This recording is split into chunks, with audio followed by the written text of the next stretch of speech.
Aqui não, nós está outro dia na altura, of dilante, de terreno, aqui não, caminho alguns semana passada tinha dump, mas grande mesmo, e nós por mostrava também com sushi o lugar que está. Tá terreno com a queda de lo que estava Club Caribe antes. Club Caribe, qual para decennia a funcionar como centro cultural, atividade de fiesta e também caminha, me serviça oficialmente, caminha oficial, caminha membro da Casa Real para visitar e ter uma atividade aqui para topa o pueblo, me serviça edifício não tem mais, pero o terreno se queda.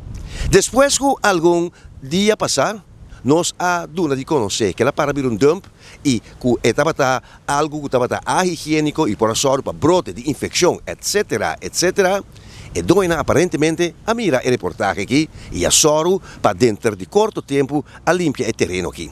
Nós tomamos contato com pessoas que estão chegando na doina de terreno aqui e nós há indicação pois que tem intenção que não vai começar se é um projeto que não ou não lo busca pessoa para qual não lo vai hyr o terreno que não ou vender o terreno que não para vir com outra atividade. Mas não sabe, anteriormente não se sabe que uma pessoa acaba, de uma pessoa de senhor Marinas, Wegereef, que estava gestão que estava tem ideia de começar com centro de deporte urbano, maneira de chamar aqui na caminha antes estava o Club Caribe.